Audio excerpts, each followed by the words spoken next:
നമസ്കാരം. കുറച്ചു വർഷം മുമ്പാണ് സംവിധായകൻ ഷാഫിയെ വിളിച്ചത്. കലാകൗമുദി പ്രസിദ്ധീകരണമായ വെള്ളിനക്ഷത്രത്തിനു വേണ്ടിയാണ്.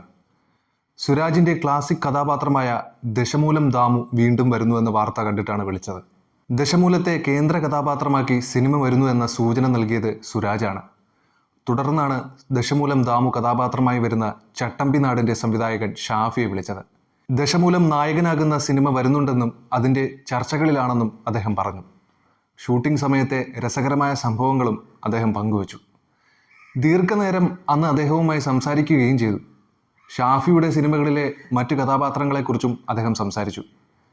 സലീം കുമാറിൻ്റെ കഥാപാത്രങ്ങളെക്കുറിച്ച് അദ്ദേഹം എടുത്തു പറഞ്ഞു. പുലിവാൽ കല്യാണത്തിലെ മണവാളനും മായാവിയിലെ സ്രാങ്കും സംഭാഷണത്തിൽ കടന്നു വന്നു. ട്രോളുകളിൽ നിറയുന്ന ഷാഫി സിനിമയിലെ കഥാപാത്രങ്ങളെക്കുറിച്ചും സംസാരിച്ചു. എത്രയെത്ര കഥാപാത്രങ്ങൾ!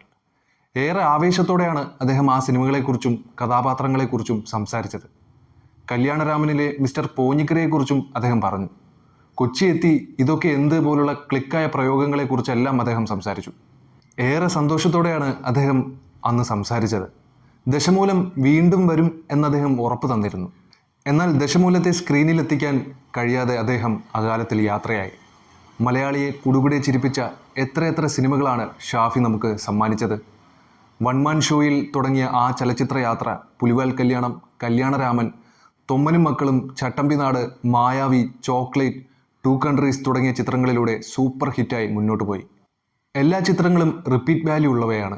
ഈ ചിത്രങ്ങളിലെ രസികൻ കഥാപാത്രങ്ങളെ അറിയാത്ത സിനിമാ പ്രേമികൾ കേരളത്തിലുണ്ടാവില്ല. ട്രോളുകളിലൂടെ ഈ കഥാപാത്രങ്ങൾ നിരന്തരം നമ്മുടെ മുന്നിലേക്കെത്തുന്നു. സഹോദരൻ റാഫിയുടെയും അമ്മാവൻ സിദ്ദീഖിൻ്റെയും പാത പിന്തുടർന്നാണ് ഷാഫി സിനിമയിലെത്തിയത്. രാജസേനൻ സംവിധാനം ചെയ്ത ദില്ലി വാലോ രാജകുമാരൻ എന്ന സിനിമയിൽ അസിസ്റ്റന്റ് ഡയറക്ടറായി സിനിമാ ജീവിതം തുടങ്ങി. 2001 ജയറാം നായകനായ വൺമാൻ ഷോ എന്ന സിനിമയിലൂടെ സ്വതന്ത്ര സംവിധായകനായി. കല്യാണരാമൻ മലയാളത്തിലെ എക്കാലത്തെയും വലിയ ഹിറ്റുകളിലൊന്നായി. വിക്രം നായകനായ തമിഴ് ചിത്രം മജ ഉൾപ്പെടെ 18 സിനിമകൾ സംവിധാനം ചെയ്തു. 2022 പുറത്തിറങ്ങിയ ആനന്ദം പരമാനന്ദമാണ് അവസാന ചിത്രം.